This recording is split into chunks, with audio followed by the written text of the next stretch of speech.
Hello there, and welcome to the Terrace Scottish Football Podcast. My name is Craig Telfer, and right this very second, I am joined by my close associate, Shaughan McGuigan. Hello there. And you know what happens when the Grant Stott and John Leslie of the Terrace get together? That's right, our careers and our proclivities might wildly diverge from one another, but ultimately, we're proper football men, and we're here for a blether. I mean, were they related? Yeah, they're brothers. Yeah, they're brothers. You're right. They very much went on different trajectories. Yes, I mean, you're not going to get John Leslie pitching up at Panto. He's not going to play Captain Hook anytime soon.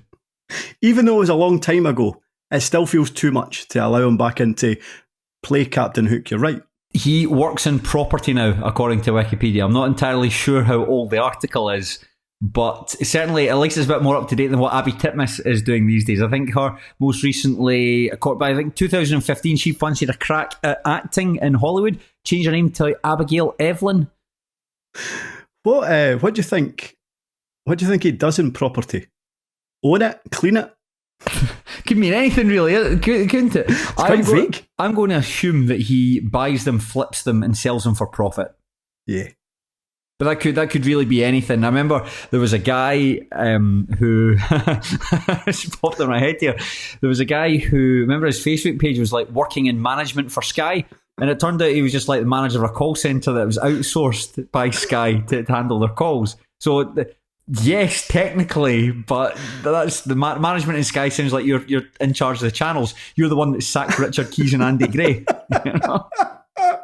I can imagine John Leslie taking over a property, and now, what is it Kitchen Nightmares, where Gordon Ramsay goes in and it's the same plot every week. He kind of falls out with the owner, then they kind of make amends, then they go in and do it up, then they have a terrible service that they manage to kind of turn around at the last minute. Have you ever went back and had a look at how those restaurants are faring? Is there not something like about 65% of them have closed down? Are you saying to me that John Leslie's houses would have fallen? 65% of John Leslie's leaseholds have fallen to the ground? No, but it's just like the amount of times where Gordon Ramsay goes into a restaurant and see all of the refurbishment that they do, and like everything's kind of peeling off the walls, like everything's very, very cheap. I can imagine John Leslie doing something like that in all of the properties that he does up. Gordon Ramsay's makeovers are always horrible. They look really gaudy. I, for a while, watched a lot of the American Kitchen Nightmares because they were very, very different. The UK Kitchen Nightmares and the American Kitchen Nightmares, ultimately the same show, but done very differently. There was a lot more heart and a lot more nuance to the British ones. There was none of that when it came to American ones. Veteran, black and white, good guys. One good guy, or Gordon Ramsay, maybe a sympathetic waitress, and the bad guy, the owner, the chef, just someone for Gordon to shout at and belittle. Every episode followed the same, but I always thought that when he would do up the restaurants, I always thought they looked quite gaudy and quite like an Australian's nightmare. I don't know if you're the same though, but despite all of that, and like he must have made hundreds of episodes, and I think I've watched the majority. You only needed to have watched one, and ultimately you've watched all of them. But I still quite enjoyed it. Oh, I mean, it's good fun. It's comfortable television. It's you know what you're going to get from an episode of Kitchen Nightmares. It's not like a Werner Herzog directs an episode of Kitchen Nightmares. Very, very straight down the middle, very easy to watch television with Gordon Kennedy giving just a nice voice over there just to allow things ticking over. Aye, great stuff. But anyway, Shaughan, you and I were actually supposed to hang out with each other a couple of weeks ago, and I think we recorded about 10 minutes of the podcast before your garbage, your crackpot broadband connection. Apologies for that. No, don't apologise to me. I think Fowler stepped up, and I'd say, to be fair to him, he did very well, given the fact it was like 20 minutes beforehand that he'd gone. I think he had been at a spin class, and I could smell him through the computer. It was remarkable. You remember that episode of Brass Eye when they do Peter Geddon and Richard Blackwood sniffs a keyboard and says, I feel more suggestible already. That's how I felt after doing that podcast with Craig Fowler. But fair play to the big man, he stepped up. Fair play to him, and thank you. But that was an extraordinary episode of Brass Eye, a classic. I just like the Phil Collins, I'm talking nonsense, and pointing to his hat and his t-shirt.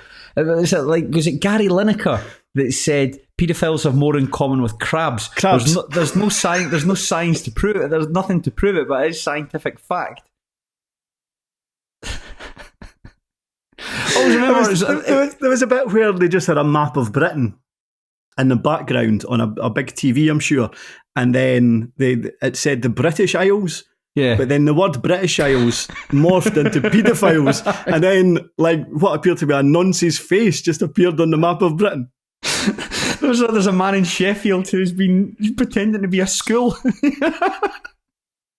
Oh, very funny stuff. Very funny stuff. But nevertheless, Shaughan and I are going to be doing our patented 3-game podcast. It's patented. Go on to the gov.uk website for yourself and have a look. We'll be discussing one game from the Championship, another from League One, and another from League Two. And yeah, this is the audio equivalent of Kitchen Nightmares, just comforting slop poured directly into your ears. But are you well, Shaughan? You all good? I'm very well. How are you? Yes, fine. It's a shame that this podcast did pack in last time. I had some very funny stories to share from you from a Scottish Cup event I did with the Spartans. A lot of fun, but that was 2 weeks ago. The moment's passed, so we're just going to crack on. Yeah, now, quite Shaughan, right. we're going to start by going into the Championship, a game that was very close to your heart. We're going to go to the northeast of Glasgow, where Partick Thistle and Raith Rovers played out a 1-1 draw. Brian Graham opened the scoring after just 6 minutes with a well-placed header, but it was cancelled out by simply a world-class free kick from Dylan Easton midway through the second half. Thistle, despite the fact they picked up a point, they've been leapfrogged by Queen's Park. They drop into 5th place, and the Rovers still bobbling about in 7th place. Shaughan, you were there. I've seen a photograph of your face. You were going mindless when Dylan Easton equalised. How was it for you? I enjoyed it. I thought it was a good game. I thought there was a lot of toing and froing, which I think always helps when you have a reasonably evenly matched couple of competitors. Going by race highlights, it looked like a pretty good game. It looked as though that both teams, perhaps the draw seemed a fair result. Both teams had plenty of chances. Thought Thistle might have been the better of the two sides based on the chances they created in the first half, but nevertheless, it looked like it was quite a lot of fun to be at. Yeah, it was. And I think if you were watching it, there was probably spells where... So certainly when I was watching Partick Thistle, you're right, in the first half, I was thinking, my goodness, how on earth... Like, Thistle have been really good here. How do they not have more points on the board? I think in the second half, you started to realise why. And I do think maybe when you were watching the second half from a Thistle perspective and you were watching Raith, you were thinking, Raith might still be able to challenge for top 4 this season. So yes, both teams had spells so they were very, very good, but they also had kind of swathes of the game where they were not good at all, really. And I think the not good at all really was perhaps the first 6 minutes when Brian Graham scored. It's a nice ball put into the box, and I think it's Callum Fordyce that completely loses him inside the box. He's got him, he looks round, and then all of a sudden Brian Graham seems to be a yard around him when he's able to just get in. It's a very well taken header, but you simply cannot allow Brian Graham the opportunity to shoot like that from close range. Yeah, I do think there is a bit. So it's a good ball in from Logan Chalmers. That's the first thing. I do think there is a bit of Raith playing with a back three, not necessarily being overly comfortable with it. And I think when the ball is out wide, Fordyce seems to have a reasonable handle of where Graham is. And I think positionally he's okay. I think there is a bit of Fordyce losing him. But I also think there's a bit of Brian Graham just being a very, very intelligent striker and knows where he needs to be and what he needs to do. So I do think you could give the benefit of the doubt to Graham. What I would say was, though, that Fordyce didn't have a good first half in general, and he was hooked at the interval. So as much as I didn't think he was hugely at fault for the first goal, for that goal, he did have a poor first half in general. That's something I noticed, that he was hooked at the first half. I think that going by the highlights as well, there was a moment where he almost hit the ball into his own net, kind of fluffed the clearance. Why was he hooked half time? Was it based on his performance, or was it an injury, anything like that? Definitely don't think it was to do with injury. I mean, the back three was Hanlon, Dick and Fordyce, and just of the three, Fordyce was the poorer of that trio, and they basically went to a back four. They kind of went 4-3-2-1 after the interval. Was interesting though, in terms of taking Fordyce off, in that like Liam Dick isn't by trade a central defender, although I do think there is an argument that he's probably a better central defender than he is a left back. Hanlon was on a booking, so I did wonder if he was going to change it up, that maybe Hanlon would come off. But again, somebody with Bagsy experience who knows how to play essentially when he's on a yellow card regardless. So It was Finlay Pollock that came on, and that allowed Raith to go to maybe a more traditional formation that they're used to as a team. That's something I noticed again, going by the highlights. I'm probably going to say this a lot because I didn't really have much time to prepare for this. There's a lot going on at work. Shaughan and I were discussing it. I wanted to put my fist through a computer. I didn't. But again, going by the highlights, it seemed that Partick Thistle were getting a lot of joy, especially down Raith's right. Harry Milne was especially... he seemed a real attacking threat. He was a player that Thistle really looked to get on the ball as often as possible. Was it Dabo that he was up against playing right wing back? Yep. And I know we've kind of discussed this before. I just don't think Raith necessarily have the players that are that comfortable with a back three and full back and wing backs. I don't think Lewis Stevenson wants to be that player on the left. I'm not entirely sure that Frankie Dabo wants to be that player on the right. And you're right, Dabo had a very difficult first half, as did Stevenson to a degree on the left. It was interesting listening to Brian Graham when he was discussing the game. Obviously, he still got in maybe two moans and gripes, even in a kind of 90-second interview. But he did say that he felt in that first half that was the best Partick Thistle had played this season. And I suppose that speaks about the fact that Milne did look excellent on the left-hand side. Down the right-hand side, I thought Logan Chalmers, I know not all Thistle fans have been that impressed by him this season, and rightly so. I thought he had a very good first half, and definitely they really kind of stretched Raith on both sides, and ultimately that led to the change in formation at half time. I do think that as much as Thistle had the upper hand in that first half, it was very similar to a game we discussed at the very start of last season. Thistle versus Raith, same outcome. 2-each at finish. Yep, same outcome. Thistle were 2-0 up. Raith came back to make it 2-2. And as much as Thistle were far and away the best team in the first half, Raith still created chances. And it was a wee bit similar again on Saturday. As much as Raith rode their luck at points in that first half, they missed chances throughout the first half. Maybe two half chances, and then one at the end with Lewis Jameson right at the end of the first half. Played right through, and just a poor finish. He didn't even bring out a save from Miles Roberts. So as much as 2-0 might have been a better reflection in terms of possession and who was on the front foot, see, in terms of chances missed and chances created, it could easily have been 1-0. Mm-hmm. Yeah, it's something I always find interesting about managers. When you come into a club that have had a previous manager who has signed players to play a specific style of football, why would you want to change that? Or maybe it's you experiment a wee bit, see can these players operate in this, my preferred formation, this three at the back formation with wing backs, and then when it doesn't work, why persist with it? Sure, there comes a point where you just think, right, listen, let's get back to basics here, let's go with the back four, and let's get to January, let's get to the summer when I can bring in the wing backs that I need to facilitate this formation I want to use. I mean, in Neil Collins' defence, and I know I said when he was appointed, I was a wee bit worried about what seemed to be his preferred style of setup. But bear in mind, that setup worked very well against Ayr. Raith were very good. Fair point. So that totally made sense, I think, to go with the same formation. Not having Sam Stanton definitely didn't help matters. But fair play to Collins for changing it up. They're not totally welded to that style, not totally stubborn that he wouldn't change it at the interval. I don't know. I think.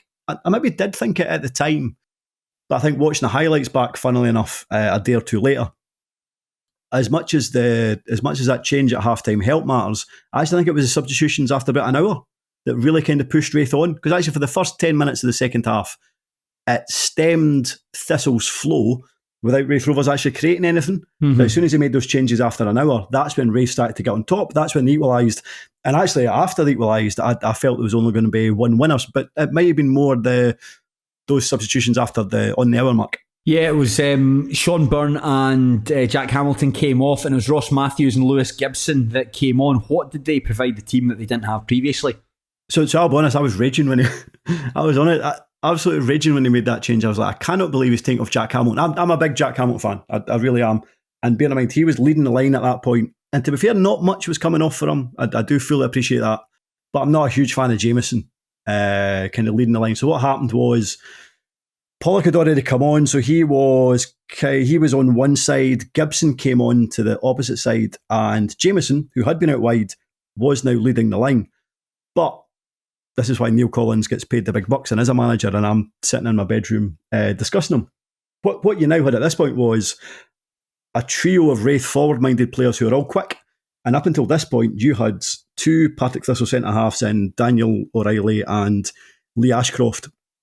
And they, they're perfectly built, and what they do was perfectly, they were always going to handle Jack Hamilton, I suppose. Like, if any ball was going up high, they were able to win it. Like, although he's strong, that's fine. They can deal with that. However, when you have pace and somebody who's a wee bit more mobile, that's when they started to struggle. So from that point, from about an hour on, that's when the game really swayed into Wraith's favour. So I do think it was those second substitutions. And another thing that I would probably suggest as well is that see, in terms of Shaughan Byrne, like Shaughan Byrne came in for Sam Stanton. I like Shaughan Byrne. I think he is a good defensive midfielder. But the amount of times where he receives the ball and he looks out wide, and if he doesn't have an easy option out wide, his second instinct is then to pass it backwards. But you're passing it backwards to maybe Paul Hanlon or Liam Dick. They don't really want the ball either. Yeah. Whereas when it's Ross Matthews or Sam Stanton, but in this case, Ross Matthews, still a decent defensive midfielder, but there is a bit more tempo about him. There's a bit more willingness to look forward, or at least advance forward. So that, again, kind of added to this Wraith momentum for that last half hour. Yeah, well, I'd seen the goal, Dylan Easton's equaliser, posted on social media. So watching the highlights and being able to actually put it in a context was a lot of fun, because I think it's Dabo that's fouled in the build-up to the goal. He hits a shot. Yeah, and that's it hits off, beg your pardon, that's it hits off his arm. I can't remember who it hits, but they, I must admit, they do a very good job of selling it. I can't remember who it comes off. Do a very good job of selling it, because I initially thought that he might actually be concussed. Like Stephen Taylor, remember that time? Yes, for Newcastle. Yeah, sells it very well. But no, it was a handball, and there was definitely a bit of, because Dabo's barely scored. I don't know if he scored any goals in his career. It looked like he wanted to take it, and I was like, oh, fair enough. If Dabo wants to take it, here we go. But then there seemed to be a switch, and Easton had, whether it was just pulling rank, I suppose, because he'd been there longer, but my goodness, thank goodness he did. It was a superb goal. I mean, as good a goal as Miles Roberts says, perhaps the best goalkeeper in the Championship this season. No chances getting that. Just the arc of the ball, like postage stamp stuff. Great goal. And then just the noise from the crowd. I know that the cameras are positioned in amongst the away fans, but that was certainly the noisiest the ground was all afternoon. What an absolutely phenomenal goal. Class. I mean, great finish. There was a guy behind me. I mean, as soon as Easton struck it, there was a boy behind me. That's in. I wasn't quite as confident, but regardless, the boy behind me was right. I think watching it back, I don't know which one of the cameras it was, whether it was an alternative angle or whatever, but they're obviously picking up the commentary from the Partick Thistle fans. That's right. And there's somebody shouting, Rosie. Nah, it didn't go on Rosie. Very much went in the night. How has Easton been since Neil Collins has come in? He's been excellent. He's been one of Wraith's best players this season. He was, I mean, even in the first half, and Wraith weren't doing particularly well, he was their kind of standout in terms of creativity, and has been all season. I don't know if you saw I very much thought it was going to be one of the best goals I'd ever seen. Don't know if you saw in the highlights in the first half, where he picked up the ball, might even have been in his own half, and he just started to run. And you know that bit where he's able to kind of chop inside on himself? I think he maybe dribbled round 5 Partick Thistle players, advanced 50, 60 yards up the park. I was like, my goodness, this is going to be one of the best goals ever. And he struck it and fell on his bum. And I was like, oh, what an anticlimax. But in general, he's been excellent. I think because of the injuries to Stanton, because of his unavailability, I suppose, it has allowed Easton to play a bit more centrally, and that just suits him down at the ground. Yeah, I think when we talked about Easton last, I'm sure the general consensus was that after scoring that goal at Tannadice, that his form completely flatlined since then. So it's good to see him back in business. I think on his day, he's perhaps one of the most exciting players to watch outside the top flight. But do you get the impression, Shaughan, after a bit of a sticky start. Has Neil Collins turned a corner? How are you finding him so far? To a degree, I think he has. I think it's quite interesting in terms of he is now starting to get a wee bit of handle on the squad. Players like Josh Mullen, for example, you're now seeing them certainly in the starting 11 or even coming on as a sub. They're starting to have less involvement. It's interesting in terms of Aidan Connolly. Now, I like Aidan Connolly, but he didn't have a good season, maybe from January onwards. Hasn't been particularly good this season. Like, he wasn't in the squad at all. He's started to bring in his own players. Just had a small opportunity to bring in a couple of players. There is definitely as much as they haven't played great every week. I suppose Saturday is a good example. In that first half, Partick Thistle were the better team, but Wraith were creating chances. Mm-hmm. Whereas I think one of the criticisms under Ian Murray certainly latterly was they weren't really creating chances. So definitely there's some encouragement. I think the problem is though that when you take Stanton out of that team, then they become an okay championship side. Where is Stanton at the moment? Why was he unavailable? Don't know. Said he picked up a niggle. He seems to pick up a lot of niggles, but I don't know what the official story is with him. But certainly he hasn't been available at all. And the drop off, I do think there's a massive drop off. And without him, I don't think Wraith get in the top 4. I don't think they're in bother at the bottom, but I don't think they get top 4 without him. Well, what about Partick Thistle then, Shaughan? Because there's perhaps points earlier in the season where Chris Doolan was under a bit of pressure, a bit of heat from the supporters. The consensus seemed to be that the calibre of football wasn't all that hot, that he wasn't getting the best out of the players available. However, I mean, they've gone 6 games unbeaten, and prior to taking on Wraith Rovers, they put together 3 consecutive wins, and now they're very much having gone from perhaps a mid-table finish to looking to challenge for those final playoff spots alongside Queen's Park and Ayr United. Yeah, I was impressed by them in general. I think they have a number of white players who are all talented, and I think if you have that option and you have Brian Graham who's available, as we saw from terms of Logan Chalmers delivering a good ball into the area, Brian Graham was able to finish it off, then they will always be, you would imagine, they will be there or thereabouts. And I think defensively, like, Harry Milne was very good. Megwa going forward was probably quite quiet, but he's a good right back. And I've already mentioned O'Reilly and Ashcroft. Interesting, the fact that Wraith got Ashcroft on loan last season, got injured in his very first game and had to go back to Dundee. Interesting to see if that was about a sliding doors moment for Wraith last season, because I thought Ashcroft was exceptional on Saturday. I thought he might have been man of the match. Bannigan got it. I thought Ashcroft was better. So I do think defensively, Partick Thistle are sound, and they've got a very good goalkeeper that you've already mentioned. Problem is, they don't have an alternative to Brian Graham. They have Brian Graham, and that's probably about it in that forward position. And in middle of the park, there's something not quite right in there that I can't quite put my finger on. I suppose the fact it's almost 2025 when you're still starting Stuart Bannigan might say something about the personnel in there. What do you think Partick Thistle then are lacking in the middle of the park?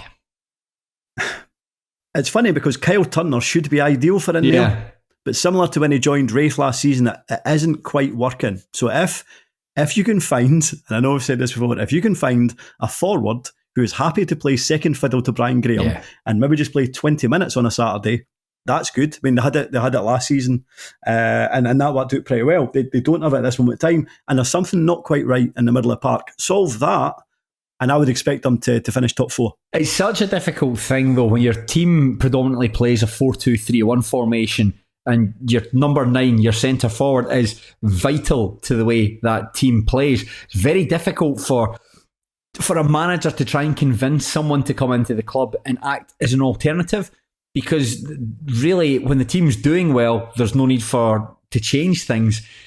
And then to try and convince someone to come in and say, you're very much going to be second fiddle here, we're going to use you infrequently. We're obviously a lower league podcast, we're going to be talking about Stennismuir at some point. But it's like last season at Stenny, we had Matty Aitken up front. Gary Naismith likes playing a 4-2-3-1. And he brought Mark Ferry in on loan from Motherwell. And Ferry didn't do much. He got a concussion and was out for a period for a long time, but he actually scored, I think, his first senior goal for Bonnyrigg at the weekend there. So that's what popped into my head thinking about it. And just, because you're going to have to go for someone who is pretty young and pretty inexperienced and somebody that's quite happy to sit on the bench. However, then there's obviously a big drop off. You can't have two, especially at this level, you cannot have two top quality centre forwards that all play one in front of the other. It just doesn't happen. Yeah, and it seemed to work out quite well last season. I mean, they had Tommy Adaloy, who I sometimes wonder if he's that bothered about playing football. Like, he just seemed to be okay with that. I'll come on for 15, 20 minutes every second week and I'm okay with that. And you're right, maybe if they had a 19-year-old that was coming through that was at that level who was ready to play championship football, I don't think they'll have that either. So that's a sticking point. And listen, it might be that's enough anyway, because we'll talk about Ayr United in the Patreon. Definitely feels like there's a place up for grabs in that top four. But I do think that Partick Thistle will be there or thereabouts, because ultimately they were, if anybody was the slightly better team on Saturday, I would say it was Thistle. Well, they've got Hamilton Academical up next, Shaughan. How do you see that one going? I do think a Thistle will win that, yeah. Okay, I mean, the Ackies beat them last time out. Yes, but I just think Thistle are good form, better team. I would expect them to win it. Okay, and Wraith Rovers are taking on Greenock Morton at home. Similar. Morton in poor form at this moment in time. Wraith, I think I said this before the last time these two teams met each other, to be fair, and Morton won quite handily. But no, Wraith at home, still have a decent home record. That's generally away that seems to be the sticking point. But I think I'll be a home win. Wraith will win 2-0 again, maybe. Fair play. We will drop into League One and we'll discuss the battle between two of the Division 3 full-time teams. Cove Rangers on a superb 4-game winning run. We're taking on an Inverness Caledonian Thistles team stuck at the bottom of the league table with a negative points total. And unexpectedly, it finished 2-1 to the Cali Jags. Although Mitch Megginson continued his hot streak with a very well taken early goal, Adam McKinnon pulled one back just before half time, and Keith Bray grabbed the winner midway through the second half. Cove have been knocked off the top of the table. They've been leapfrogged by Alloa. And although Cali Thistle are still at the bottom of League One, they're now in positive points with 1. I say this, I watched the highlights. I actually had to read the Cove Rangers match report alongside it to double check what happened. Shaughan, you're laughing, so I presume you had to do the absolute same thing as myself. I'm presuming that, because Cove Rangers don't do highlights, Inverness do, but I'm presuming that they had to get the footage from Cove, who do it on Pixel. Rubbish, absolute rubbish. I mean, I was like squinting at the screen to try and make out numbers and stuff. Yeah. What I could make out was that it was 3 good goals. I listened to the manager interview. You kind of got Did you get a taste of the game? No, really. I mean, it was 6 minutes, 3 goals, kind of repeats of all goals, replays of all goals. That was about all we got, and you could barely see it. Well, that's good, dear. Then I'm pleased Shaughan and I are in the same boat. Dear listener, if you were hoping for some deep analysis of Cove Rangers 1 Inverness Caledonian Thistle 2, you're bang out of luck. You're not going to find one here. I think this is going to be, perhaps of anything else we discussed tonight, Shaughan, this is going to be the most vibes based out the lot of them. What we could do, and obviously, if you watch the show, obviously you won't be aware of this, but we had a section last week where we were going to talk up Cove Rangers. Yes, we're going to talk about the fact on A View for Tess that we're doing very well. I suppose we could just, thankfully, it was cut out because I was very complimentary about them.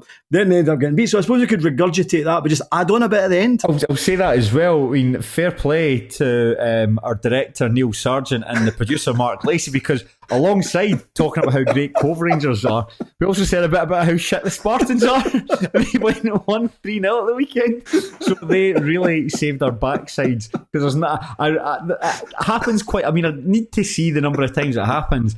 But the times where we praise something and then it turns shit, or the time we dismiss something as being rubbish and then it turns out to be good, it's a very high percentage. It's a very, very high percentage. But I suppose we'll talk about Cali Thistle first, okay? Because they won that match 2-1, and I think it was a good performance on them, particularly a good performance against a team who were in really good form coming to this one. We mentioned about Cove Rangers being on a 4-game hot streak, but even extrapolating that back a bit further, they had won 6 of their last 8 matches, and they were very much the form team of League One.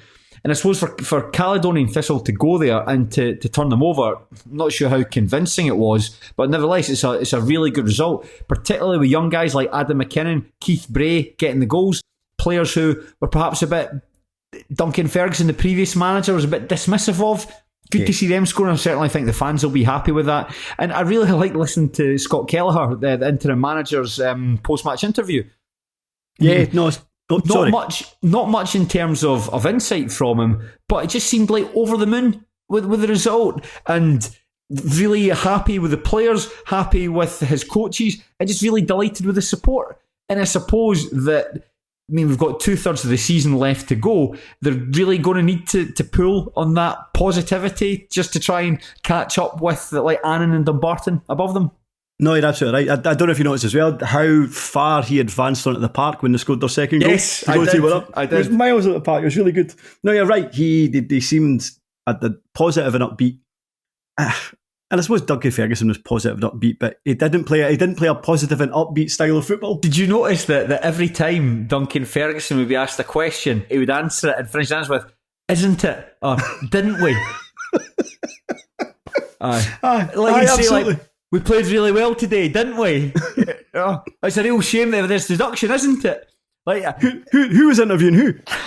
But you would notice that. I think it's one of those things. Once you noticed it, it's like, my God, he puts a wee question back into at the end of every answer. But yeah, there's a big difference in vibes between the two men.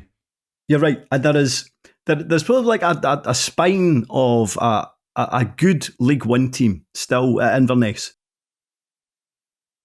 surrounded by players that have kind of a shallow experience, and that's kind of fine in terms of their starting 11. And I think Saturday was fine. Like, I think they played really well, especially the second half. I think the issue is when you go, if they had to drop to the bench, for example, like their squad is they're very much low in numbers. If they had to bring off guys for the bench, I know the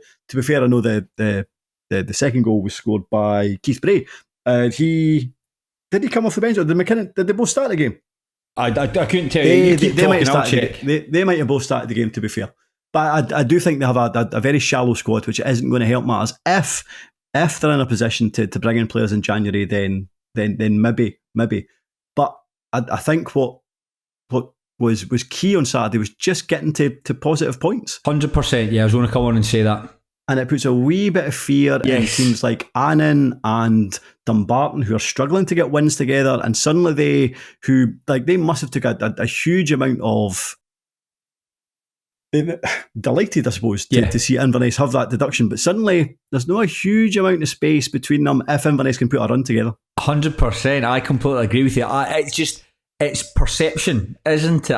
It's perception. I just saw Duncan Ferguson there. It's perception, isn't it? But it's that degree of perception that from being in negative points to just being in positive points, that does make such a big difference. And there's only 10 points now between themselves, 12 points between themselves, 11 points. 11 points between themselves and Dumbarton in 9th place. Not insurmountable. There's a lot of things that are going to have to go in Cali Thistle's favour if they do want to claw it back. It's still, even though there's 2/3 of the season to go, it's still a hell of a lot to do. But if you were Dumbarton and Annan, and maybe the other teams, maybe a team like Stennismuir or Kelty Hearts, you'd be thinking, phew, we're safe. They're definitely going to finish bottom. And then just when you see them to start put points onto the board and just chip away like Andy Dufresne in the Shawshank Redemption, like Scott Kelleher walking out in the training ground and just letting a little pocket full of dust fall from his pocket. Then you start getting scared from that. And like, having seen like Dumbarton earlier in the season, not very good. Having seen Annan Athletic at the weekend, there, absolutely garbage. I thought they were really, really poor. I think that these teams will be approaching games fearful. They've got something to conserve, whereas Caledonian Thistle, they have got that massive disadvantage. So it's just, you just have to be as positive as possible. They have nothing to lose in these games.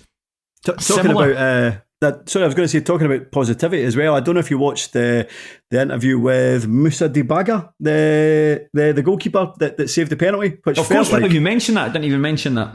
I mean, obviously that was very much a kind of sliding doors moment in the game. Mitch Megginson had put Cove 1-0 up.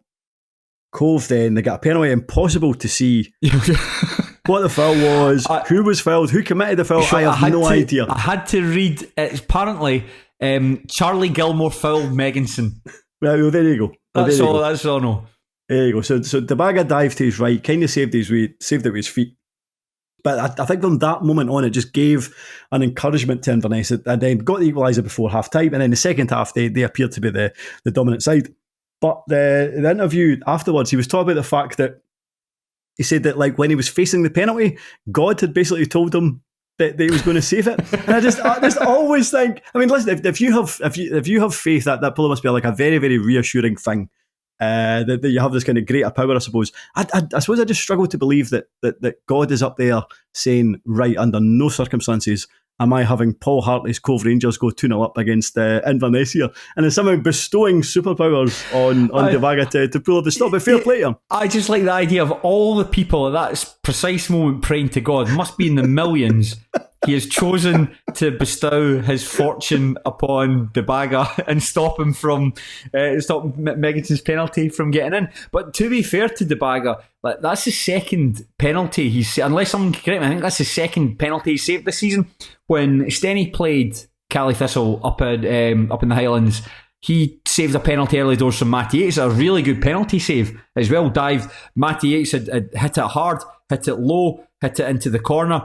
But Debaga was just a really, really strong hand to get across it. So he's been a good, pretty good player for Cali Thistle in what's been a difficult season. And ultimately, if you've got a good goalkeeper there, or a decent goalkeeper in front of a defence full of youngsters taking their first steps in the game, who are perhaps a bit inexperienced, coming up against good part-time strikers, you do need a good goalkeeper there who can add that degree of confidence and reassurance. Yeah, and like Kelleher, he was hugely positive. Really, how do we look at how he arrived at Inverness? So he was at a very low level in Spain, then went to Whitehill Welfare, then went to Bo'ness, then went to Inverness. That kind of well-trodden path, I suppose, that we see all the time in League One of Scotland. Yeah, it's love stories like that. What's the boy Allo's reserve goalkeeper, Tucci Ogai? Yes, that he was playing out in Ukraine and he had a girlfriend from Alva, so he moved over. Then he got picked up by Allo. It's a great story, and I think that you've got to give credit as well. We mentioned the penalty save. Both goals are really, really well taken. Good. Yep. Really well taken. Like, I've got to stop saying like. Somebody mentioned in the Terrace Discord that I say like a lot. And it's really got to me. For example, the way that he takes it, I know that the McKinnon shot takes a bit of a deflection of according to the Cove Rangers match report, Will Gillingham before it goes in. I mean, honestly, like, dear listener, please go and look at these highlights on YouTube. They look like they were filmed by a voyeur who's using outdated camera equipment. And on top of that as well, the audio and the video are slightly out of sync with each other. It's not a great watch for 5 minutes and 59 seconds. No, it's not a great watch. But then McKinnon, well taken goal, he hits the post in the second half. And then I thought that the winner from Keith Bray was really good. Keith Bray started, they only were able to make one change. I think it's Paul Allen that jinxes his way in field. Yep. And it's the ball goes to Bray, and it's just a real powerful effort into the net. And Ballant Demas, the Cove Rangers goalkeeper, really come out of nowhere over the past couple of matches. He's done really, really well. I think he'd kept 3 clean sheets in a row, 4 clean sheets in a row in the build-up to this. Nothing he could have done about those goals. The first one, McKinnon's one, takes a big deflection, but Bray's is just supremely well struck. That I don't think there was any chance of him getting that. It was what I liked about McKinnon's goal. I'll take your word for the fact that there was a big deflection, but the way that he kind of set himself up, so he kind of headed it up. No, sorry, he chested it up, then headed it forward, then kind of lashed it with his left foot. It was an unusual technique, I suppose. Maybe I had a wee bit too much time to do it, but regardless, all 3 goals were very good actually. But I probably enjoyed McKinnon's the most. Yes, it's good to see the underdogs doing well. But let's talk about Inverness Caledonian Thistle and their prospects for the rest of the season. What about Cove Rangers? Because it felt as though that Cove Rangers, having started the season with 1 draw from their first 4 matches, we were at a point where we were all thinking, surely that's it for Paul Hartley. Surely he has run out of road. Even his familial connections to the bigwigs at Balmoral Park surely that's not enough to keep him going when the team are just not doing well. Since then, however, we mentioned that run that he'd put together. All of a sudden, going into this game, certainly, they were top of the table. Where on earth did that come from? Yeah, and I mean, I suppose, again, this is the point that was deleted, thankfully, from last week's show. I suppose to expand on it, like they have, if Mitch Megginson and Fraser 5A and Blair Yule and Connor Scully are all available and all playing well, then Cove Rangers play well. And you've mentioned Balint Dimas in goals as well. Like, he's been excellent. Been there for a few years, Hungarian. Spent almost all of his time, I think he's only 22, maybe 21, 22. But had a good 3 or 4 seasons now on loan in the higher league. So he's been excellent this season. So right away, that gives you 5 players. That is a spine. All of them play well. All of them experienced. Few teams, I think, in League One would be able to kind of keep up with them, I suppose. I think the problem is what is round about. Like, there's very few players. A lot of teenagers. Like, even in that starting 11 on Saturday, I think there was maybe 3 or 4 teenagers. Even, I'm trying to think who it was. The centre half. I think it's Will Gillingham. So the centre halves were Ryan Harrington and Will Gillingham. I might be getting them mixed up. I think Will Gillingham is the player who came from kind of lower leagues in America. Australia. Was it Australia? One of the two. Australia? Regardless, like 26. But in terms of senior football, almost all of his senior football is come at Cove. So he's maybe had like 50 first team games, ultimately at like a kind of man's level, I suppose, rather than a kind of junior or very low level where it's more technical rather than physical, I suppose. So that is, I think that's where Cove do lack. They have this core, an excellent core of experienced and talented players. It's kind of roundabout where they're a bit lacking. Definitely. Having seen them earlier in the season, Stenny beat them 3-2. Excellent second half performance from the Warriors, but in the first half it was Fraser 5A. I think we might have spoken about it at the time, but when 5A was just motoring box to box, like when you saw him when he was breaking through at Aberdeen, the kind of performance that you were seeing from him, and you're looking at him thinking, what on earth are you doing jobbing about in part-time football? Stick your crypto in the bin, do up your tie, and go out there and get yourself a full-time football club. When you see him in full flight, you appreciate, this guy's really, really good.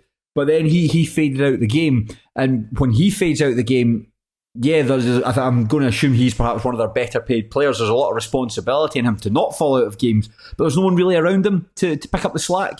And it's just remarkable that here we are, 5 years. This is our 5th season as an SPFL club, and it is the same 4 players who are still being relied on. And I think as a supporter, I think it's really good when you have players who have got such a strong identity, with such a longevity as well with the club. It doesn't tend to happen all that often. But you do think it'd be great if you could sign someone else that could come in and augment them and support them and really give them that platform so you're just not so reliant on the same guys, because there's going to come a point where the squad's going to need freshened up. In fact, I'm sure there was points early in the season where you're thinking Megginson might be done here, might be a season too far for him. 5A looking a bit long in the tooth. Is he gassing after 60 minutes? These are issues that Paul Hartley has to work with, but he's just, when you think he's out, he always seems to be able to get a result that just thinks, there is still a wee bit of life in him just yet.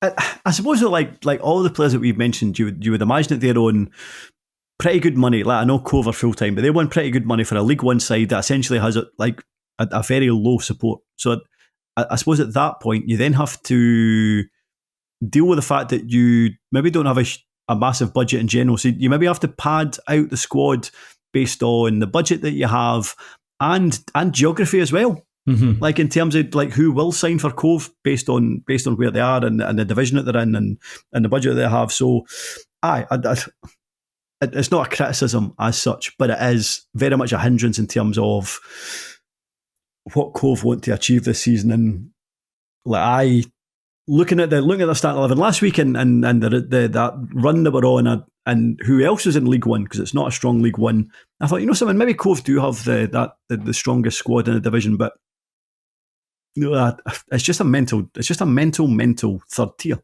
Yeah, it's crazy. It's that here we are, a third of the way through it, entering, in fact, one game into the second third of it, and we still we still don't know who the favourites to win the division are. Obviously, Inverness Caledonian Thistle are the favourites to go down, just purely based on the fact they've had that huge points deduction. And there's, I think, every team, maybe outside Dumbarton and Annan, will fancy themselves as playoff contenders. Maybe every other team outside those three fancy themselves to go and win it. Yeah, then why not? Like there's very few points between everybody, and maybe the January transfer window will be key. Whether it's maybe holding on to loan players, maybe it's bringing in additional loan players, maybe it's having a wee budget to bring in somebody from elsewhere. But maybe January could be key. But at the moment, there's very little between whatever it is, 7 teams maybe. Well, Cove Rangers are away at Arbroath up next. Do you think they can bounce back from this, or is this going to be a tricky assignment for them? Very tricky because, again, Arbroath are a team that are kind of bouncing back. I will. No, sir, I'm going to go for an away win. Yeah? Yeah, I'll go for Cove. Fair play. And then Cali Thistle will welcome Alloa Athletic. I will go for Alloa, away win. You go for Alloa, away win. Fair play. Now, Shaughan, there is plenty happening in League 2 right now. Sackings, points deductions. We'll come into them shortly, but we'll look at the third of our final games. And we're going to Bayview, where East Fife took on Stranraer, and it was the Blues that left the kingdom with all 3 points. Max Guthrie put the visitors in front. Andy Monroe equalised shortly after the interval, and Matty Grant scrambled home the winner with just 9 minutes remaining. This is Chris Aitken's first league victory as a Stranraer manager. They're now jumping around in lower mid-table. But East Fife form, I wouldn't say fallen off a cliff. Maybe it's tripped on a curb over the past 3 weeks, and they've dropped down into second place. I got to say, Shaughan, is when I loaded up the Stranraer highlights and I saw a 20-minute highlights package for this game, I was livid. But then I thought to myself, you can't be livid when it's George Frank and Colin Ferguson at the controls. You just can't. And then you just hear Lawrence Nelson's going through the teams, and then as soon as he's on the mic, Brian Martin say that he can't stand Bayview. Great heel work from the big man. I was exactly the same. I was like, for goodness sake. Like, I'm a busy man. I've got a lot of highlights to watch here. I've got loads to do. I don't have enough time to commit to 20 minutes of East Fife versus Stranraer. And then ultimately, as soon as I press play, within seconds, I was like, I wish it was 30. Oh, it's great.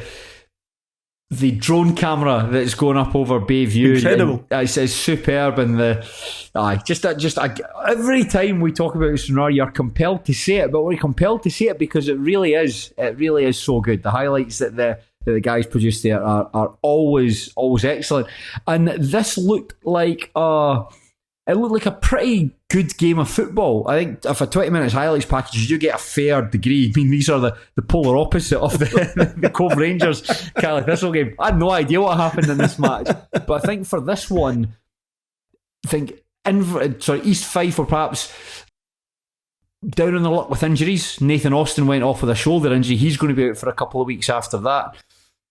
It felt as though that anytime they got a set piece, they could have scored from it. Stranraer really struggled in that regard, but also that Stranraer could have won by more ultimately. It looked quite a ding-dong battle. And then having read the East Fife fan comments on Pie and Bovril, felt like it was a slightly deserved win for Stranraer here.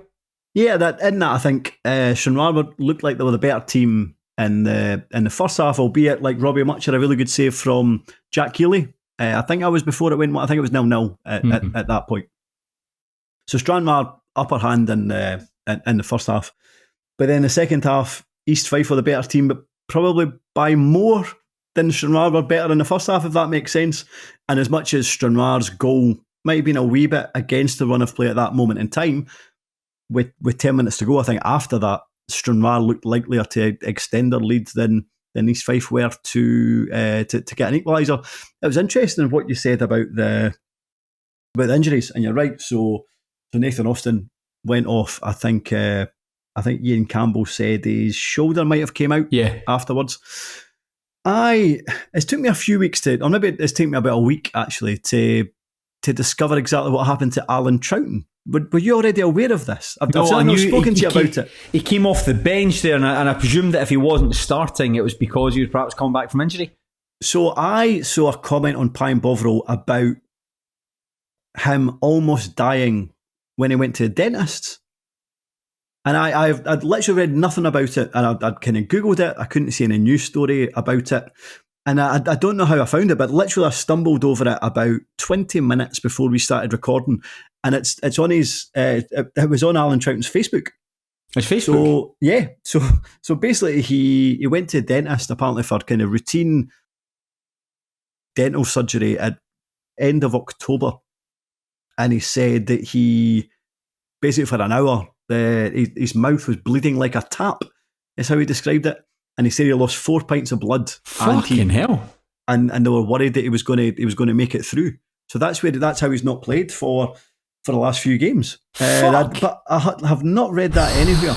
But that's his first appearance since that incident. Oh well, that's geez. I suppose you don't know how it happened. How he managed to lose so much blood. No, just literally that kind of Facebook post is where I saw it. Oh my goodness! Well, that's a relief. That's certainly a relief that he's fine and he's able to play again. That sounds absolutely horrendous. I think that a lot of people do not like going to the dentist. You don't like having your mouth pried open and things shoved inside it. But that's really going to put you off going again. Oh, good to hear. Good to hear he's all right.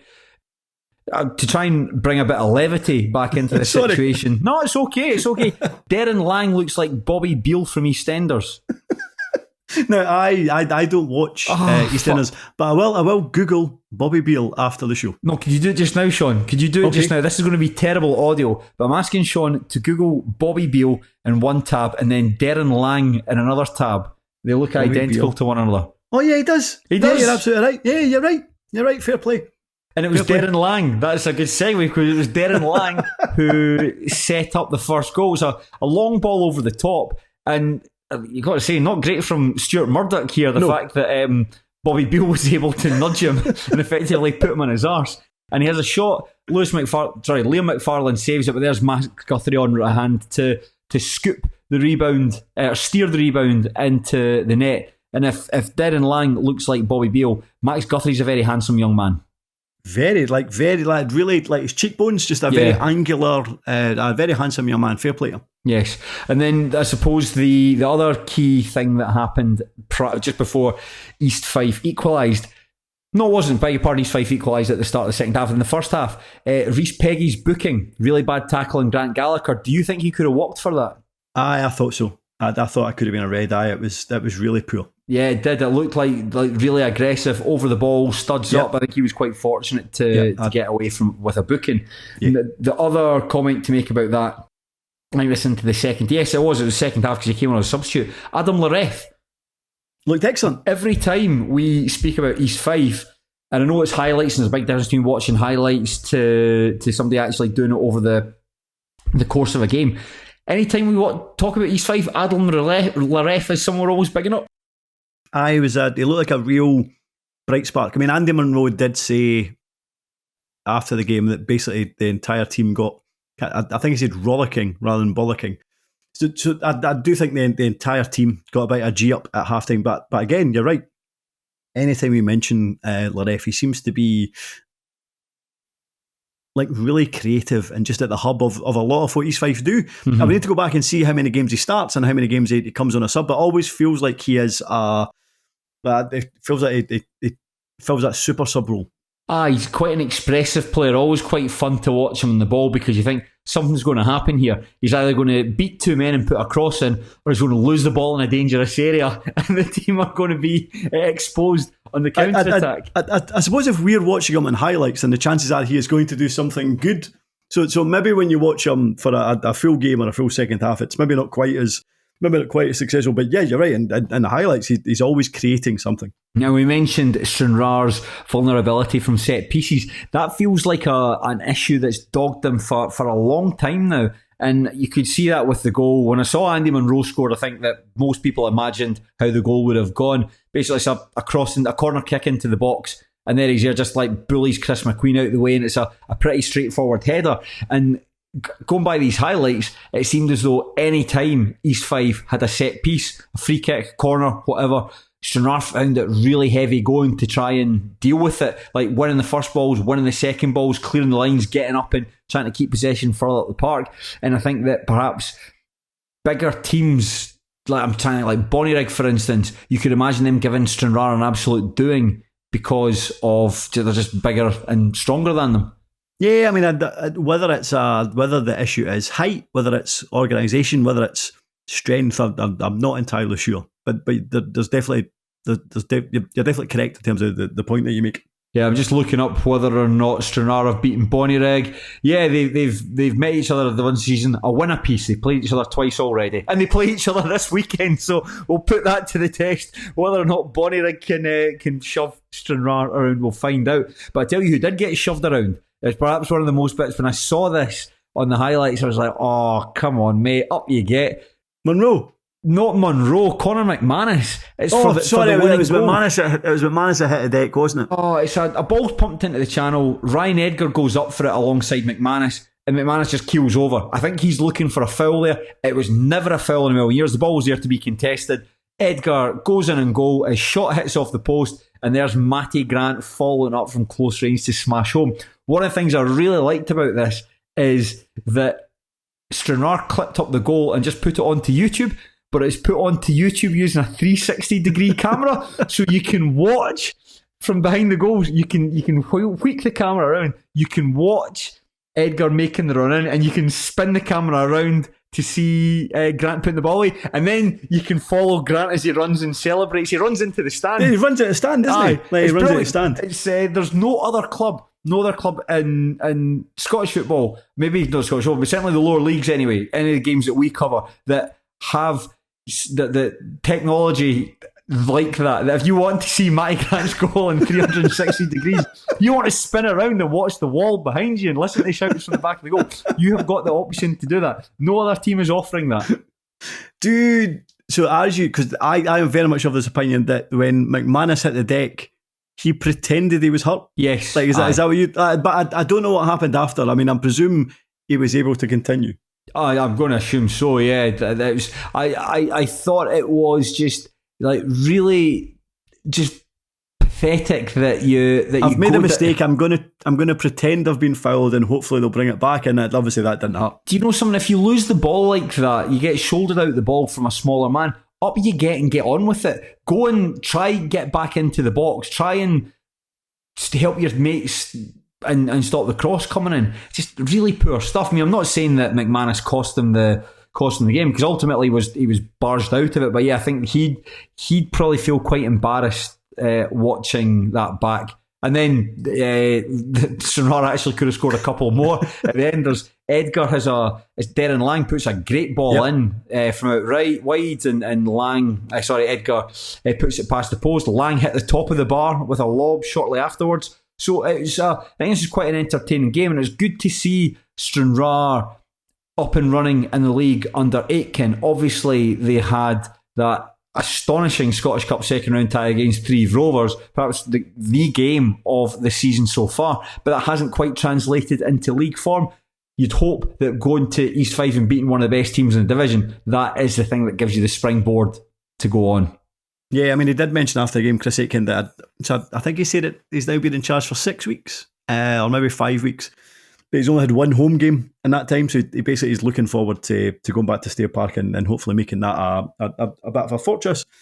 There's definitely there's a wee bit more about them, I suppose, since he came on board, and that's good to see. I don't think they've made huge strides, but they have got slightly better, and ultimately that might be all they need to stay away from 10th spot. I do think that getting Robbie Mutchin on loan's a really good signing. Yeah. I mean, and it says a lot what Aitken thought about Jacob Pazikis and Harry Brown when he went in there. I mean, there's Brown is on loan. Can't quite remember who, but it's a team in the West of Scotland leagues that he's gone out to. And straight away, I think it was like one game, Robbie Mutch is signed. And you could see that Robbie Mutch made some pretty good saves in the first half, where, again, from set pieces where East Fife were knocking at the door. Mutch has always been a pretty decent part-time goalkeeper, although he's at Ayr United just now. Scott Brown, who, if you listen to our Patreon, will come on and talked about his relationship with his goalkeepers. But it's a good sign for Stranraer, and it's something that we say on every week of the show. If you've got a good goalkeeper, it makes a huge difference, not just for the defence, but for every single person watching that team in the stadium. And I think Mutch is a massive upgrade on Pazikis anyway. Yeah, because if you have a keeper, that kind of positivity and confidence just kind of confidence kind of seeps through to defence and then into the midfield. And likewise, if there's no confidence in the keeper, then defence maybe regress a wee bit more. The entire team has to regress a bit more. And it's very rare for, put it this way, if a team gets relegated, they probably have a stinking goalkeeper. Dick Campbell's booked during this match, and Brian Martin said Dick looks disgruntled, but it's Lauren Nelson replied, have you ever seen Dick looking gruntled? What did you make of East Fife's overall performance then? Is it too much to read into this, or is it a bit of a slump? Because I think that's 5 games now, 4 games without a win, and they've been knocked out the Scottish Cup as well by Bankside. I think that East Fife, without their forward line, are no better than a kind of mediocre League Two team. So I think if you remove Troughton, that very much reduces how much they can get at teams, how much they can. I mean, Austin and Troughton must have about 20 goals between them. I don't think it's far off, yeah. So by removing Troughton, that immediately makes them poorer. The fact that Austin went off with a shoulder injury makes me wonder if they are going to turn us around in the near term, depending on how bad that injury is. So no, that concerns me. So I've been hugely impressed by East Fife. However, I do think the biggest positive they had was their forward line, and now one is coming back from injury and one may be out for a good few weeks. So and I'm maybe not quite as confident about their fortunes as I was. They've got Clyde at home up next. No, sorry, beg your pardon. They've got Clyde away next. That'll be, well, when they'll beat them. I keep thinking that eventually Clyde will turn the corner. Never happens. So yes, East Fife away win.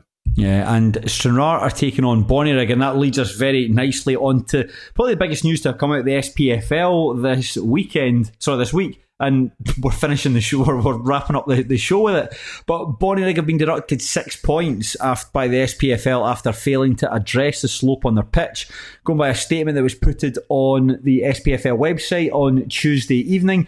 In September 2024, the Scottish FA downgraded Bonnyrigg's overall club licence award from bronze level to entry level due to the grading of the pitch at the club's new Dundas Park. It is an SPFL rule that all clubs must have a bronze level Scottish FA club licence, and Bonnyrigg Rose were therefore charged with the breach of the SPFL rules. I mean, this does seem harsh on face value, but I get the feeling that the punishments like this are not just dished out lightly. Yeah, I mean, I get the impression that this is one of those situations where you as you say, you take it on face value and you go, well, that seems really, really harsh. But then there's also stuff going on in the background that we have not been privy to so far.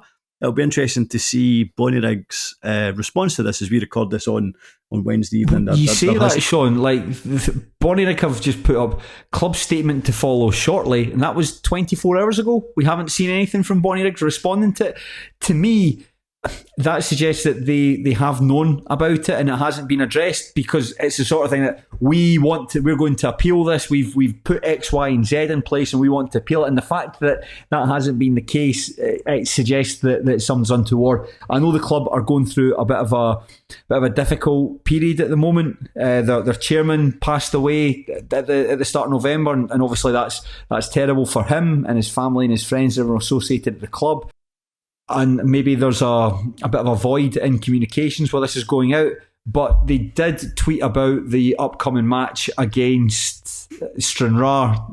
So who knows what's going on there. I do feel a bit, when there's a number of problems that are happening in Scottish football, the gradient of a pitch isn't necessarily one of them.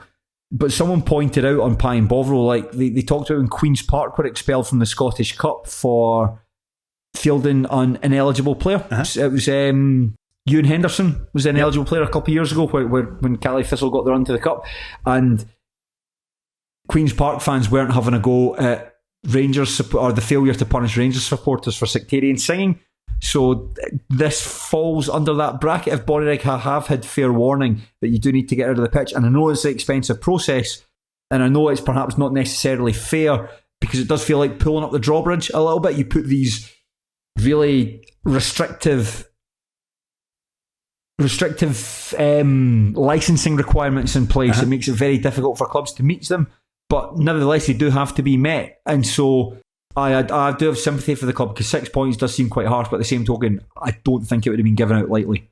So what, I could be totally wrong here, but I, like, reading between the lines, what I suspect is that, I mean, it's not as if that slope was unknown. Like, everybody's known about it. So I would suspect that Bonnyrigg were given until the start of this season to deal with it, or at least have some kind of plan in place to rectify it. However, the statement says something about September. Mm-hmm. So I would presume, like, the review of what was in place fell in September. And as much as, like, oh, but that happened during the season, but that probably suits Bonnyrigg, because imagine if the review meeting was in June. Like, in June, there's an argument to kick Bonnyrigg out of the league. You're not going to kick Bonnyrigg out of the league in September or in November. Obviously, there was a hearing in November, which is when they got their punishment.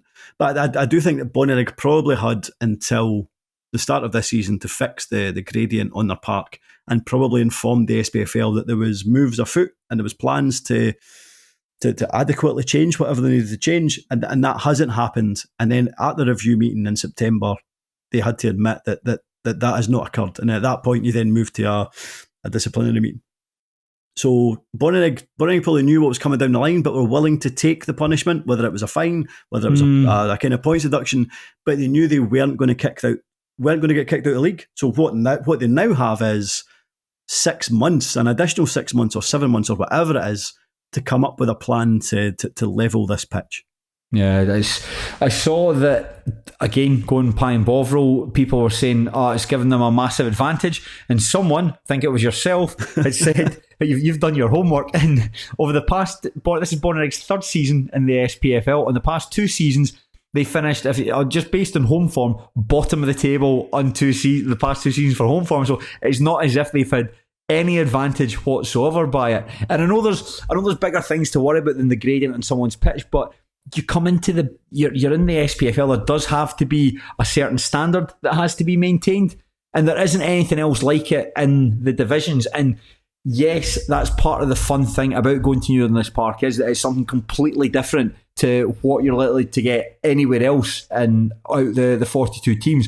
But at the same token, if other teams are spending a lot of money to build toilets and plastic pitches, or hire groundsmen to do really good jobs, and there's some clubs that have knocked their pan in to put the infrastructure in place, and Bonnyrigg aren't doing that, and they've been given fair warning to do it, then I don't know, there does have to be some degree of punishment. Yeah, no, I agree, and I must admit, as a fan, I mean, I've only been there once, and I'll be honest, I couldn't care less about the gradient, whether it's there, whether it's not. Honestly, I could not care less. And I suppose if you want to compare it to other pitches, which is obviously more relevant than whether Celtic or Rangers fans are singing songs that they shouldn't sing. Dundee have had a pitch very recently that literally couldn't get games on. Dumbarton, a couple of seasons ago, struggled to get games on, especially when Stirling Albion were coming to visit for whatever reason. I mean, Bonnyrigg can still get games on, but the stipulations in this license, like it's not new. Like, everybody knows what's involved. And like last season, you had a situation where Bonnyrigg had 18 forwards that weren't good enough for the SPFL, that they managed to bring in from the lower league. Maybe if they'd only signed 4, that would have given them enough money to spend on this pitch. So are you telling me that if they didn't sign Ali Ufai from Civil Service Strollers, they could have a superb 6G synthetic surface on the pitch in New Dundas Park? I mean, no, probably not. I'm being a wee bit facetious. But regardless, like I do think Bonnyrigg knew what was coming. And interested to see the response. Yes, I feel sorry for them. And we've spoken about this before. I don't want to see every pitch. I don't want to see every stadium kind of homogenised, and I couldn't care less if they had a slope or not. But there is a license, and there is a license ruling in place, and everybody knows what it is in advance, and they haven't made any inroads so far into rectifying what is denying them that license. Mm-hmm.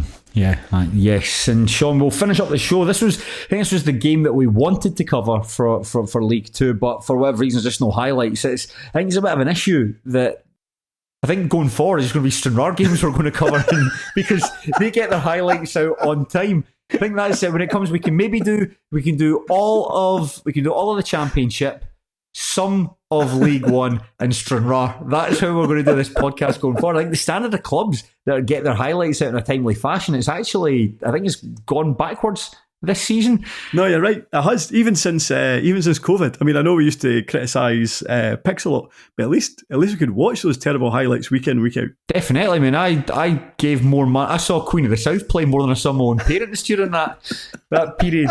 Great. Willie Gibson, best player in the country for about 2 weeks. It was amazing. But this is a game that we wanted to cover. There's just no highlights for it. And it was Forfar Athletic 0, Spartans 3. Big win for Spartans. It was the first win in about 6 or 7 games. Massively important for them because they really, though they were struggling. But it was Raymond McKinnon's final game in charge of Forfar Athletic, bringing the end to his 2-year spell in charge of the club. Currently bottom of the table, very much in a battle to avoid finishing 10th place. And you never liked seeing someone losing their jobs, but it felt as though, certainly for about the past 12 months, 9 months, that this has been coming. Yeah, I was both surprised and not surprised, if that makes sense. Because I must have reached this point on a Saturday evening umpteen times over the last 12 months when I look at my phone, I see Forfar's result, they've lost again, and I think, right, Ray McKinnon must be away now. Like, considering and maybe we're just harping back to a day that now doesn't exist, but I still regard Forfar as being like a decent lower league club. But like the fact that they have been kind of grubbing around in the lower echelons of League Two for the last 12 months or 18 months. They very much plummeted as a team. And like the rumour was that McKinnon was quite in with the bricks in terms of the board. So I did wonder if that was giving him a wee bit kind of respite. But I think from a Forfar fans' perspective, they're just delighted to see him go. Yeah, I think that you can really put a pin in when it all seemed to go south for him after replacing Gary Irvine, almost taking the team into the playoffs. And over those latter 6 months of the 2022-23 season, you really thought that if he can get the right players in, Forfar can challenge to win the title. Because Forfar, same as yourself, Forfar are a good part-time team. I mean, it's only a couple of years ago they were knocking to get into the championship than anything else. However, since having spoken to Forest Green Rovers about joining Duncan Ferguson as assistant manager, that ultimately fell through. Since then, however, it's been really, really poor. And Forfar have regressed massively. You know, they're a poor side to watch. Don't score a lot of goals. That's something that McKinnon's had a lot of problems with, trying to bring in a striker. And like guys like Josh Skelly, Russell McLean, Ross McLean as well haven't really done it. Big issues for him. And it's not a surprise to see it finish like this at this stage. I mean, they've still got plenty of time to try and turn it around. There are a throng of clubs that are jobbing around at the bottom of the table. But I think Forfar can recover the situation if there's a bit of money spent. Of course, that's what tends to happen when you get into these situations. It forces the directors and sponsors and benefactors to maybe give them like 10 grand to go and sign a couple of players, find the money to pay them. I think it's more interesting what happens with Ray McKinnon going forward, because at the moment it feels very difficult to see how he gets back into it. Yeah. And I mean, like 2016, he left Wraith for Dundee United under a wee bit of cloud from a Wraith perspective, just because of the timing. I think there was rumours he was very much in negotiation with Dundee United when Wraith were preparing for the playoffs. But regardless, I didn't really have any malice to him, because why wouldn't you move from Wraith Rovers to Dundee United? And it'd be interesting. I'm sure it was the next season. Maybe I'm getting mixed up, where United got to the playoffs and did Murray get sent off for diving for a penalty against Hamilton? And it was never, A, it should have been a penalty, and B, it shouldn't have been a second yellow card. And then Hamilton went on to win the playoff. I'm sure that was the next season, which is a bit of sliding doors for him. So if he'd got them promoted, it might have been a totally different story. But it just feels like he's kind of regressed season on season. I know he had that 1 year at Queen's Park where they won the League Two title. I would imagine that most people, never mind managers, would have won the League Two title with Queen's Park that season. But yes, I would be amazed to see him back in at any SPFL club from here on in. Yeah, I agree with you, Shaughan, and I think that's perhaps a decent time to wrap up the podcast. Yeah, absolutely fine. Now, Shaughan and I, we've intimated a couple of times that we're going to record a bonus episode where we look at the midweek Challenge Cup fixtures. There was 3 of them to talk about, one which was televised, and believe me, there is a lot for us to discuss from that one televised fixture. So yeah, that's how we're spending our evening, talking about the least appealing cup competition in Scotland. And you can listen to us talk about it for as little as £2 a month.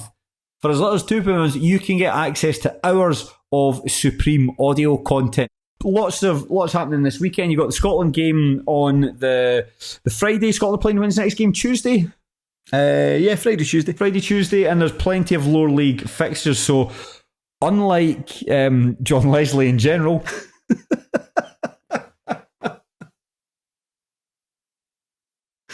take care. See you later.